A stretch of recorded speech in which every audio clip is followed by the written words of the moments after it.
The sun glistened on the calm waters of the South China Sea. There was a serene, deceptive stillness to the morning. That calm was shattered by the hum of the U.S. Osprey aircrafts descending onto the sandy shores. From them emerged Marines, their boots splashing into the waves, their eyes set on the beach ahead. Amid the deafening sound of rotor blades, amphibious assault vehicles rolled off the decks of HMAS Canberra.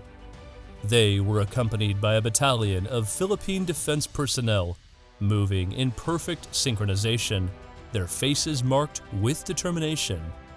Above them, parachutes bloomed, carrying down more troops who swiftly joined the formation. Suddenly, the sky roared with the thunderous noise of two advanced Australian F-35 fighter jets streaking across the horizon. They provided a canopy of protection, ensuring the surrounding waters remained secure. At a distance, Australian warship HMAS Anzac and a Philippine Navy vessel flanked the beach, cutting a formidable figure against the vast expanse of the sea. Their guns aimed and ready, their presence a stern reminder of their purpose. On the beach, the Marines moved with urgency. They secured key points and took up defensive positions.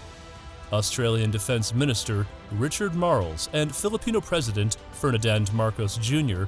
watched from a safe distance, their expressions grave yet hopeful. Marles turned to President Marcos. "These war games, they're not just games anymore. They're a message." Marcos nodded. "A message to whom it may concern. The South China Sea is not just a playground for power. It's a testament to the sovereignty of nations and the rule of international law." The duo reminisced on the unfortunate incident when a Filipino ship was water cannoned by a Chinese Coast Guard's vessel. They remembered the International Tribunal's ruling in 2016, when the 9-dash line was declared invalid. China's refusal to accept the ruling was a wound that still festered. "The world needs to know," Marles said, his gaze fixed on the troops, "that the aggression will be challenged. The South China Sea won't be bullied." As the day progressed, the joint exercises showcased the powerful display of unity between the U.S., Australia, and the Philippines. They practiced amphibious landings, air assaults, and maritime defense tactics, portraying a united front against potential adversaries. Later in the day, Australian Prime Minister Anthony Albanese landed on the island. As he stepped onto the beach, he was greeted by the Filipino president. The two leaders shared a firm handshake. "We have a shared vision, Anthony," President Marcos began. "A vision for a peaceful South China Sea, where nations respect one another's boundaries and sovereignty." Albanese nodded. "And it's time we prepared for any eventualities. The volatility of this region is known to us all, but together we stand stronger." The day culminated with the sight of a U.S. Navy plane soaring overhead.